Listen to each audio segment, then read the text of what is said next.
No, no, que estamos hablando de que era un sinvergüenza y que Jesús me quería, daba la cara por mí. Entonces, claro, cambió totalmente todo.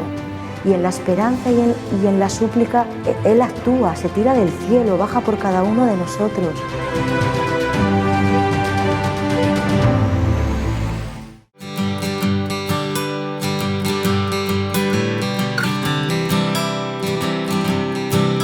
Yo nazco y crezco en una familia muy buena, la verdad.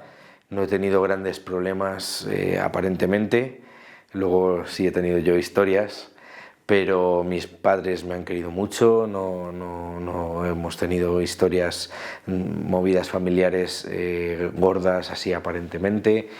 Un cierto tono de normalidad, dentro de que nadie es perfecto y que todos tenemos nuestras cosas, pero sí, un cierto tono de normalidad y de ambiente sano. En mi adolescencia brotó una violencia grande en mí. No te sé decir por qué, pero así sucedió. Yo en quinto de primaria creo que fue, que todavía no era adolescente, ya empezaba ya a atisbar esta violencia. Es verdad que me juntaba con gente un poco complicada y yo me acuerdo que a un chaval le saqué 3 dientes. Tirándole por las escaleras, o sea, todo muy poco cristiano, como puedes observar, y ahí empecé como a entrar en una espiral de violencia conmigo mismo, con los demás. Yo he sido una persona siempre corpulenta, en fin, ¿no? Y me hizo sufrir mucho y me hizo hacer sufrir mucho. Hasta que, bueno, pues entró un factor ahí que lo tambaleó todo y que me hizo replantearme todo. O sea, mira, yo creo que una de las cosas que me ha mantenido, me ha sostenido hasta el punto en el que estoy, porque tengo algunos amigos, algunos conocidos de mi infancia que han acabado muy mal, pero muy mal, es por mi familia, sobre todo, porque no me querían por lo que hacía, sino por lo que era. Es curioso, pero es así. Por supuesto las cosas tenían consecuencias, ¿no? Pero o sea, que yo decía, mamá, pero perdóname esto. Y dice, no, sí, yo te lo he perdonado. Ya, entonces, ¿por qué hay esta consecuencia? Y dice, bueno, pues porque las cosas tienen consecuencias, pero está perdonado, ¿no? Y entonces siempre, pues como una experiencia de hijo pródigo, ¿no? Siempre con los brazos abiertos, ¿no?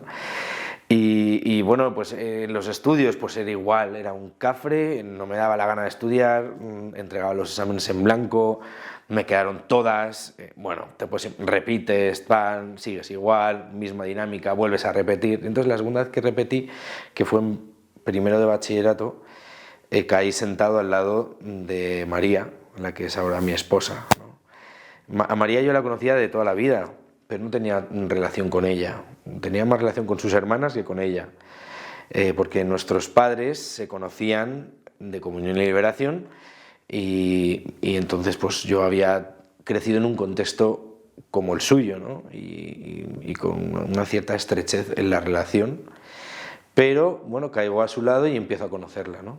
Y entonces por cómo ella miraba las cosas, por cómo ella me miraba a mí, por cómo ella se tomaba las cosas en serio, yo empecé a replantearme cómo vivir, ¿no? Y de hecho, misteriosamente, empecé a sacar mis mejores notas, ¿no? En segundo de bachillerato, mis 8 y mis tal, y la verdad es que no estudiaba prácticamente nada, ¿no? Que María, la pobre, bueno, no está aquí, ¿no? Pero se desquiciaba porque decía, es que no puedes, no eres capaz, y digo, es que mi cabeza es que va muy rápido, ¿no? Entonces estoy en 1000 cosas a la vez, ¿no?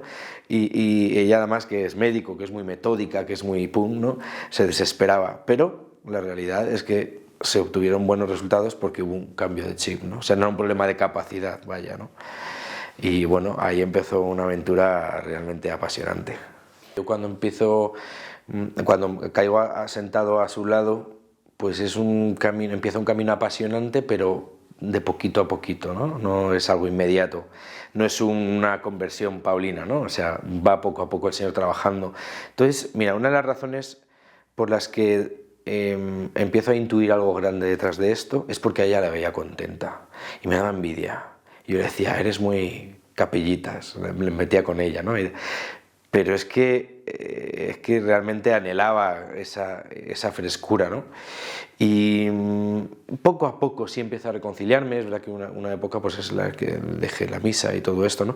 Pero poco a poco, aunque sea por imitación, empecé a fiarme, ¿no? Y cuando termino los estudios, cuando termino el bachillerato, en ese verano de transición para entrar a la universidad, yo me voy a Estados Unidos. Y entonces paso de estar todos los días a su lado a no estar. Y yo me voy a Estados Unidos con mi mentalidad del mundo, de pasármelo bien, de liarla y de tal, y de, bueno, pues pasármelo bien en todos los sentidos, ¿no? Y de hecho, pues allí pues había muchas mujeres muy guapas y tenías un cierto sex appeal por ser español, que es muy random, pero es así, es una realidad.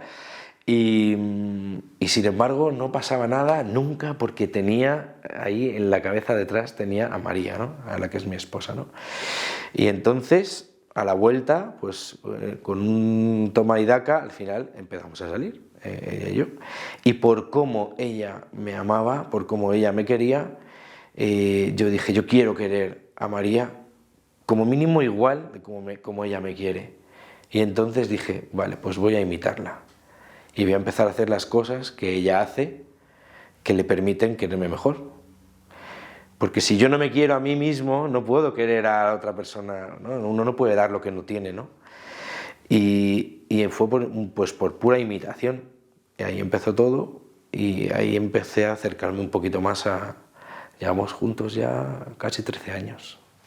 Tenía una trayectoria académica lamentable, o sea, iba de mal en peor y bajando, ¿no? Lo contrario de lo que dice San Ignacio, ¿no? Y entonces, de repente una persona me saca para hacerme unas pruebas auditivas, musicales y tal, y me dice, escucha, tú eres brillante para esto. Y entonces de repente dije, ¿que yo valgo para algo? O sea, porque parece una tontería, ¿no? Pero cuando entras en un círculo vicioso de dejación de deberes, ¿no? de funciones, de todo, ¿no? Que pues es verdad que acabas mirándote peor, acabas valorándote peor, acabas teniendo un horizonte muy cortito, ¿no? Y entonces es tremendo que de repente hay un factor externo que te hace salir de ti mismo y te dice, uy, y entonces de repente se introduce una nueva hipótesis de que puedo valer para algo, ¿no? Y por ahí es un foco también, una vía muy buena a través de la cual el Señor, el amor puede entrar, ¿no? Porque si no, efectivamente, y esto hoy en día lo vemos constantemente, uno se cierra en sí mismo y acaba muy mal, ¿no?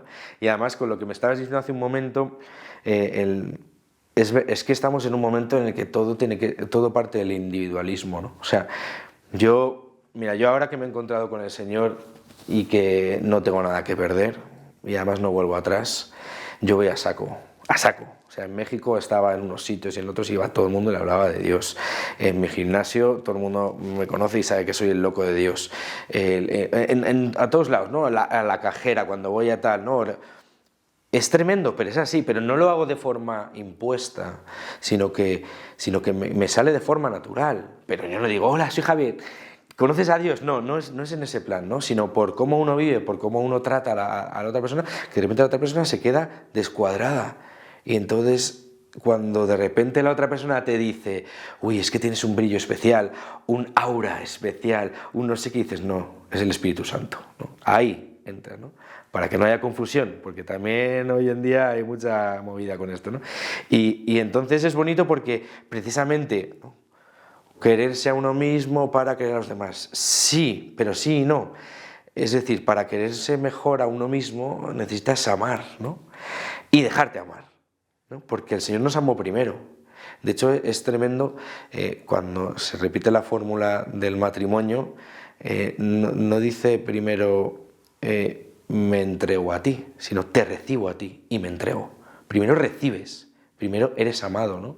Y esto es la bomba, porque esto es una revolución.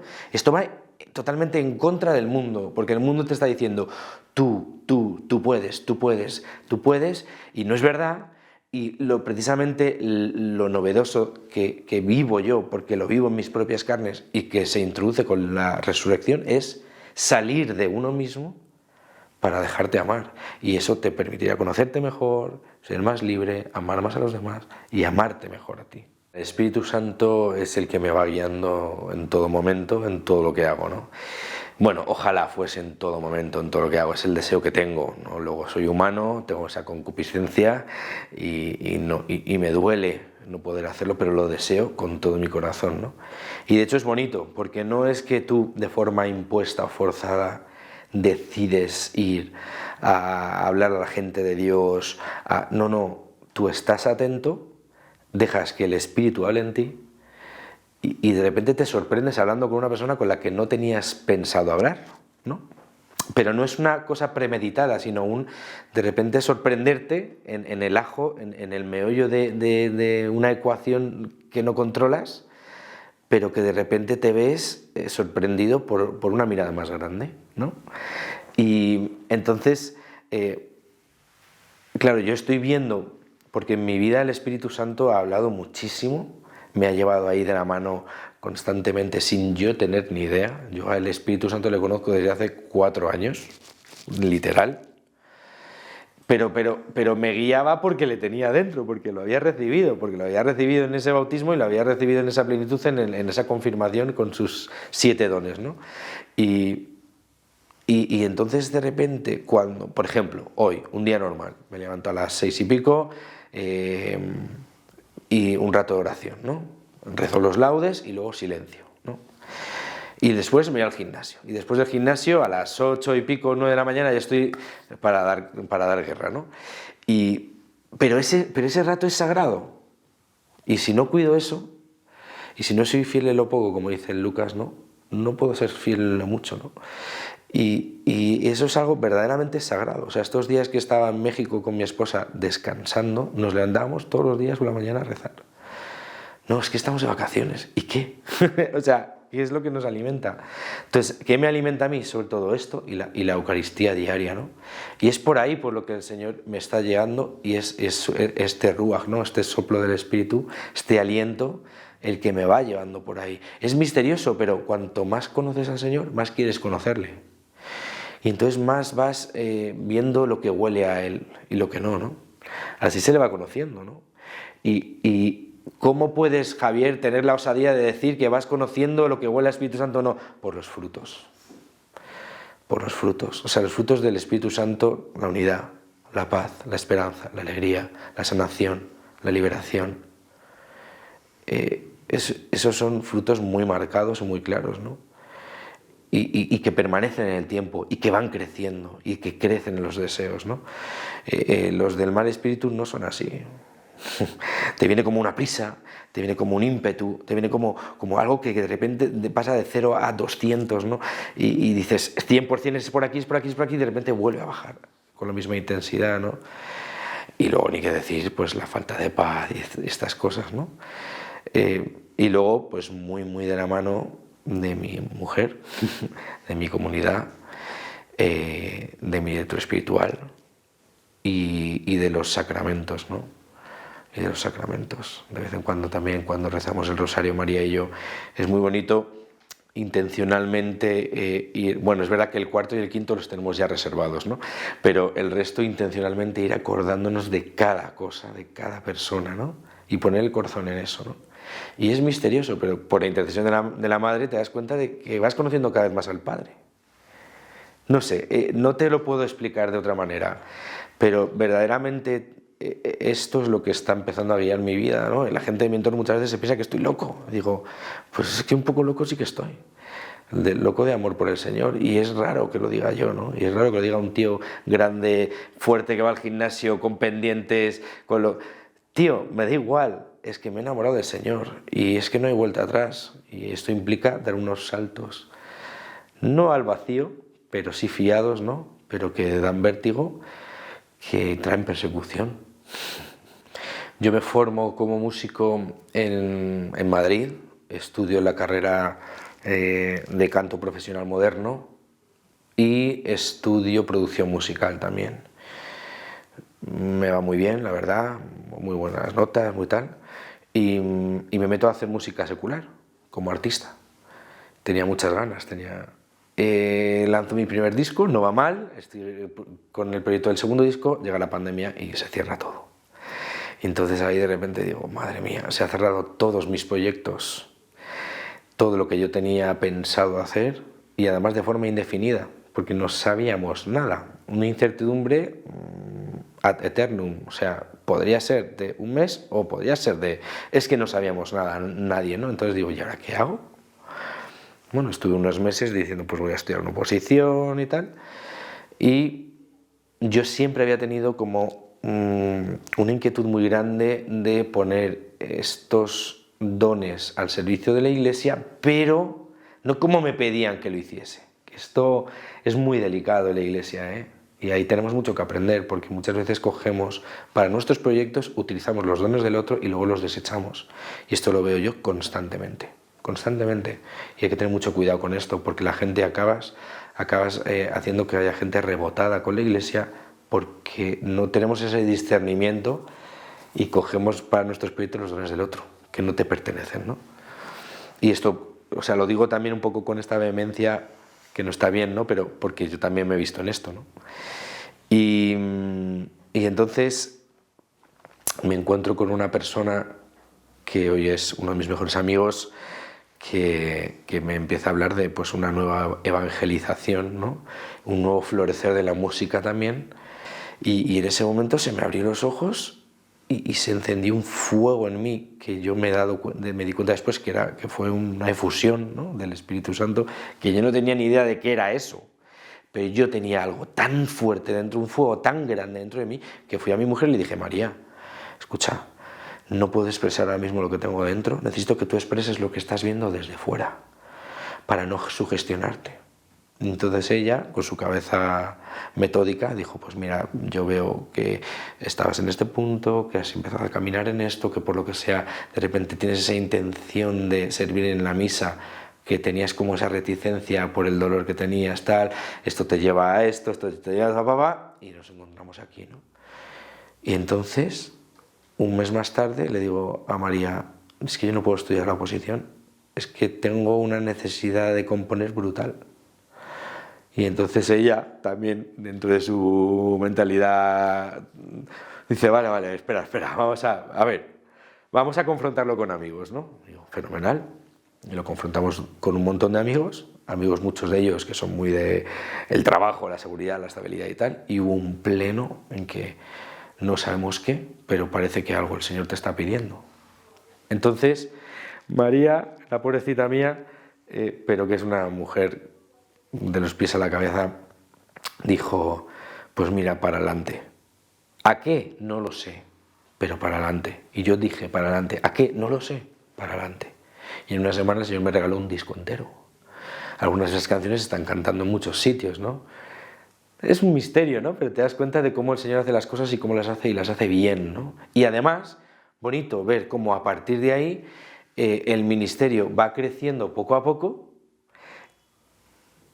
no financieramente precisamente, pero con la conciencia, María y yo, de que, como dice San Pablo, el dinero es un medio para la evangelización. Por tanto, el dinero que en esa época le llegaba sobre todo a María, a mí ahora bien, pero antes mal, ella lo vivía con esa conciencia y con ese desprendimiento. O sea, el dinero es un medio para la evangelización.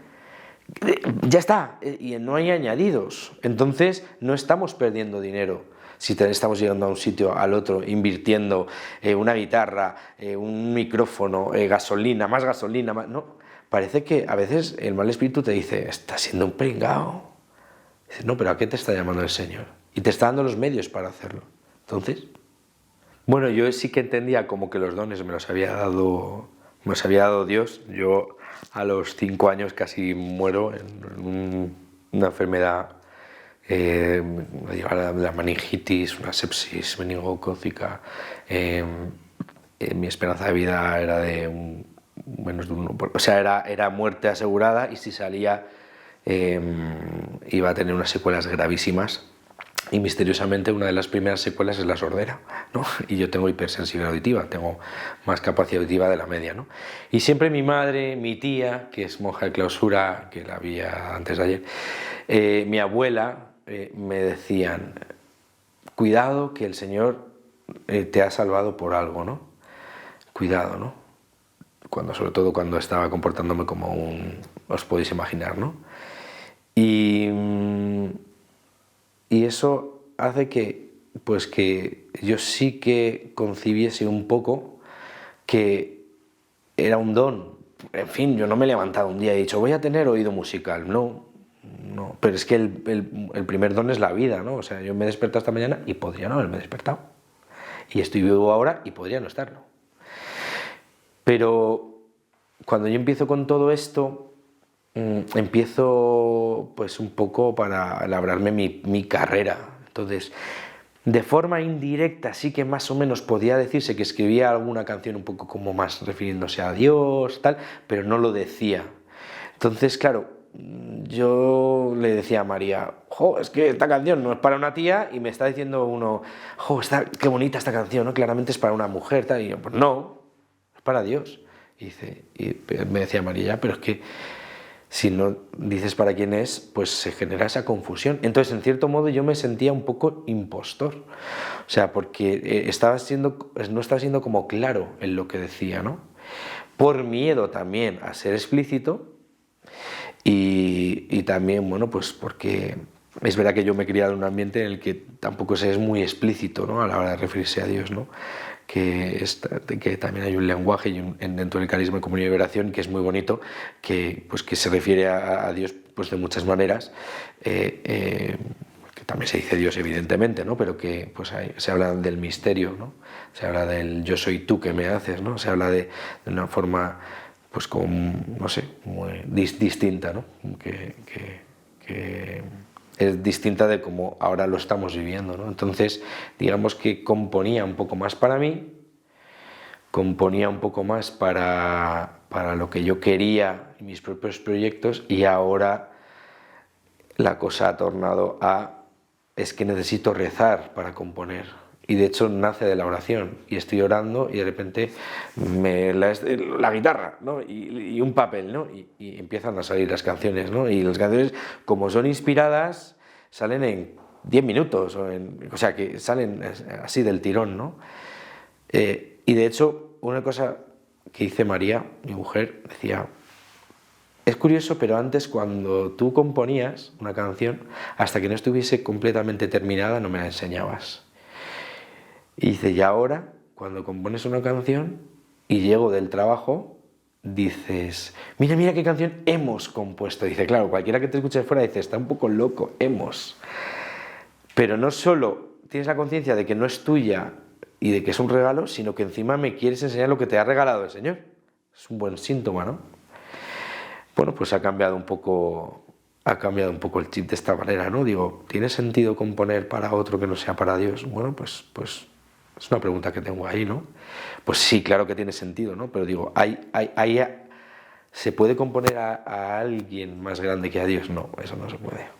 Además, ahora es un momento muy bonito, sobre todo en España estoy viendo cómo cada vez más se empieza a vivir el tema del worship, alabanza, adoraciones con alabanza, etc. Está muy bien, y es algo que hay que empezar a recuperar en la Iglesia Católica, ¿no? Pero hay que tener prudencia, o sea, quiero decir ¿qué es lo que pasa con la alabanza? La alabanza es un tipo de oración, hay distintos tipos de oración, ¿vale? Pero es la oración en la que tú sales de ti mismo para afirmar que Dios es Dios, ¿no? Reconoces la grandeza de Dios, es decir, quitándote tus esquemas y tus movidas mentales, pones a Dios en el medio y reconoces que Él es Dios. Y como le pones en el medio, ocurren cosas guays. ¿Por qué? Porque las cosas se ordenan. Cuando tú pones a Cristo en el medio, se ordena.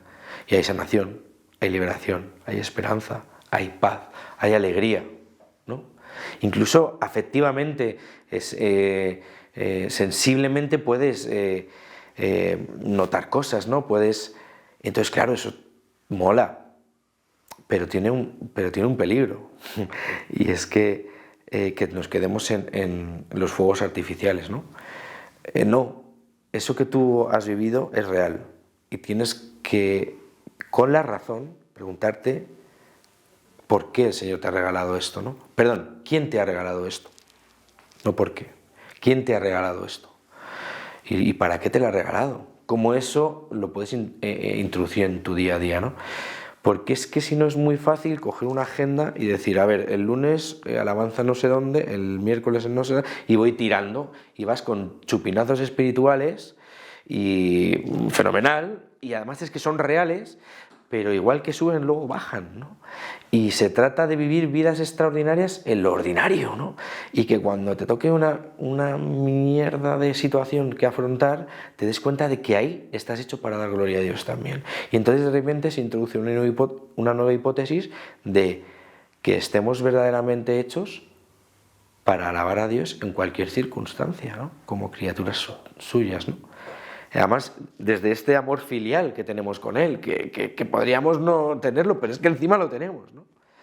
Y entonces, de repente, tu día a día no es constante y no es en la mayoría, ojalá, pero sí está el deseo, se convierte y te sorprendes en que estás alabando al Señor y dándole gloria en las cosas cotidianas de la misma manera que cuando estás cantando, ¿no? Y ahí hay un poco de confusión, pues la gente se piensa, para empezar, vamos a hacer una alabanza. No, la alabanza ya está sucediendo en el cielo. O sea, tú pides por la gracia del Espíritu Santo, entras poquito a poco, vas entrando en la presencia de Dios y llega un momento en que entras en esa alabanza que ya sucede, pero no haces alabanza. Pero bueno, es para entendernos, vale. Vamos a hacer una alabanza. No, es que tú, en tu casa, tienes que vivir esta vida de alabanza. Es que una anécdota con una persona, pero no la voy a contar porque es un poco fuerte, pero bueno, me venía a decir que era su mejor momento de la semana, el momento de la alabanza, cuando tal, ¿no? Y yo decía, ¿y por qué? Y me decía, porque llego con la mochila llena de problemas, los dejo en la puerta y tengo fuerzas para cogerlos y afrontar el día a día. Y digo, no te has enterado de nada. Y dice, ¿cómo? Y digo, ¿por qué dejas los problemas fuera? Métete con los problemas. Y con esos problemas reconoce que Dios es grande. Y de ahí nace una alabanza pura. Cuando la vida te aprieta, cuando la vida no va bien, cuando... Joder, que yo tengo que ir ahí a cantar y tengo el dolor de no poder tener hijos. ¿Y Dios es grande? Pues sí, lo es. ¿Por qué? Porque sé que lo es. Trabajo de la razón. Ya, pero es que no siento que el Señor sea grande porque quiero tener hijos y no puedo. Digo, ya, pero es que no es una cuestión sentimental. Es una cuestión, es una certeza. Dios es grande. Y como Dios es grande, aunque el sentimiento me acompañe o no, sé que lo es. Entonces reconozco que es grande. Y luego misteriosamente el afecto se vuelve a despertar. Pasa algo parecido con el amor. El amor es una decisión, igual que la fe. El amor es una decisión. Entonces yo decido amar a mi mujer, no a otra. Y es que siento todos los días amor loco por ella. No, pero yo decido amar a mi mujer. Y cuando lo decido, y sobre todo cuando no me apetece abrazarla o lo que sea, luego veo que se despierta el afecto otra vez. Entonces, con el tema de la alabanza va muy de la mano, ¿no? La gente muchas veces busca el chupinazo afectivo, pero luego eso como cala en el día a día en tu vida, ¿no? Pues eso es un poco a lo que yo me estoy sintiendo llamado, ¿no? A proponer esta música, esta oración de alabanza, pero que no se quede en un momento experiencial, sino que trascienda, que salpique hasta lo más profundo, más vergonzoso de tu vida y la cruz más pesada, ¿no? Que puedas llevar la cruz, puedas mirar a la cruz y puedas decir, jo, Señor, eres grande, ¿no? Eres grande. Es que no lo siento ya, pero eres grande. Porque es que lo es, chimpún, tiene más. La oración, los sacramentos, estar cerca del Señor te ayuda a todo esto, sin ningún lugar a dudas, pero lo que más a mí por lo menos lo que más me ayuda es estar abierto constantemente a escuchar lo que no me gusta oír, de mi entorno sobre todo. Estar abierto a que mi mujer me diga, Javi, te estás equivocando. Y que incluso de forma rebotona por la soberbia me dice, ¿qué dices que...? Y luego parándome, decir, pero es que mi mujer quiere el mal para mí. No, vale, pues si me dice esto será por algo. Igual sí me estoy equivocando, ¿no? Eso, o mi comunidad, o mi director espiritual, ¿no? Mi director espiritual me dice una cosa mucho, que me encanta. Me dice, mira Javi, tú tienes que tener en cuenta que vas andando por una línea, como la que iba andando San Pedro. Y San Pedro estaba cara a cara con Jesús, ¿no? Y en esa línea de repente se torció y le negó 3 veces. Y tú no eres distinto de San Pedro. Entonces tienes que tener en cuenta que siempre vas andando por esta línea. Siempre. Entonces no te creas más que nadie porque no lo eres, ¿no? Y esto me ayuda muchísimo, muchísimo. Y también me ayuda muchísimo preguntarme todos los días si esto es la voluntad de Dios, ¿no? Es decir, tener una apertura a que si Dios me dice déjalo, dejarlo. No tener apego a esto, ¿sabes? ¿Soy coherente? ¿No soy coherente? Mira, ni lo sé, ni tampoco lo intento. O sea, no intento vivir en coherencia como tal, ¿no? Porque si no, me pondría una carga humana que no me corresponde, ¿no? Porque soy incoherente, de por sí. O sea, yo soy incoherente, es verdad. Yo soy incoherente. Yo creo que todos lo somos, ¿no? Pero yo hablo de mí. Yo soy incoherente, ¿no? Pero el deseo tengo muy claro cuál es. Es de ser cada día más de Dios y menos mío. Y vivir por y para Dios, para nadie más. Y alegrarme de lo que cosecha, de los éxitos que cosecha mi hermano, ¿sabes? Y apoyar en sus éxitos, ¿no? Apoyarle, ¿no? Yo deseo con todo mi corazón y con todas mis fuerzas que la gente conozca el reino de Dios. Es lo único que deseo, es por lo único, si no me me monto mi movida, que tengo muchos contactos para montármelos, pero me seco. Y es que mi vida se ha llenado tanto de un 100 por 1 sin estar exento de dolor, que hay mucho, que yo no lo quiero dejar. Y lo digo y queda grabado, ¿no? Para cuando flojee pueda ver que esto lo he dicho, ¿no? Y saque mis vergüenzas, ¿no? Y ahí en mi incoherencia decir, joder, ¿por qué decía yo esto, no? ¿Es real o no es real? Es que Cristo vive. Y es que no te lo puedo demostrar y te lo puedo afirmar. María, mi mujer, es una persona súper inteligente, intelectualmente hablando, una persona muy capaz, y es una persona que ha tenido como ese halo de perfección siempre, que le ha castigado mucho, ¿no? Para estar a la altura siempre, ¿no? Y que poco a poco va soltando por este camino de relación con el Señor, ¿no? Porque se va dando cuenta de estas ataduras que tenía, ¿no? De estas mentiras que tenía, y va poco a poco sanándolas el Señor, ¿no? Y esto está haciendo que haya un fruto brutal en el matrimonio, ¿no? Ella siempre decía, cuando era pequeña ella, ¿tú qué quieres ser de mayor? Yo quiero ser no sé qué tal, y yo quiero ser mamá, ¿no? Y ella me decía, yo decía, a ver, María, igual te estás viniendo arriba, pero que quería tener 7 hijos, como mínimo. Y yo, a ver, igual te estás viniendo arriba, ¿no? Bueno, por lo que sea, no se puede, ¿no? Pues es una mujer que cada día quiere ser más de Dios, ¿no? Y esto se ve reflejado en que, bueno, a mí me va pegando collejas todo el día, las necesito. Además mola mucho porque yo soy como muy, ¿cómo puedo decirlo? Muy impetuoso, muy pasional, muy fresco en general, muy tal, y ella me ordena. Y sin embargo ella me dice, gracias a Dios que tú eres así, porque si no yo estaría seca, ¿no? O sea, pues eso, ¿no? Pues es bonito, ¿no? Porque somos completamente antagónicos y a la vez súper complementarios, ¿no?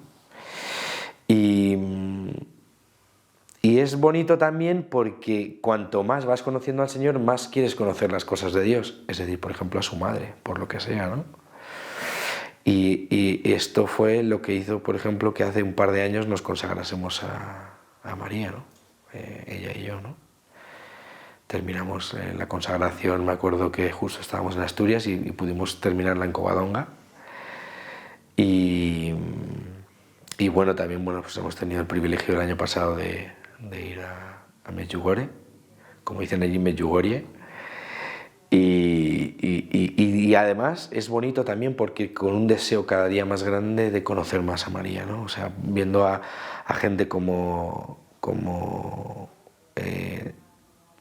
Juan Pablo II, San Maximiliano Kolbe, Santa Teresa de Calcuta, San Luis de Montfort, ¿no? esa relación que tenían con Dios a través de la intercesión de la Virgen, ¿no?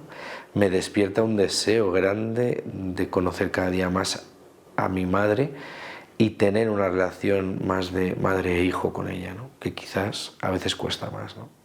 Pero tengo el deseo. Tengo mucho deseo de seguir grabando y compartiendo música. Me decía una persona, ¡jo, qué bien! Por fin llega gente como tú que va a cambiar la música en la iglesia. Y digo, oh, no, no te has enterado de nada. Yo no quiero cambiar nada, yo quiero enriquecer la música, pero yo no tengo nada que cambiar. Primero porque no soy nadie para hacerlo. Segundo porque las canciones de toda la vida tienen una unción brutal. Y esas canciones están llevando al cielo a mucha gente. Entonces no tenemos nada que cambiar ahí, ¿no?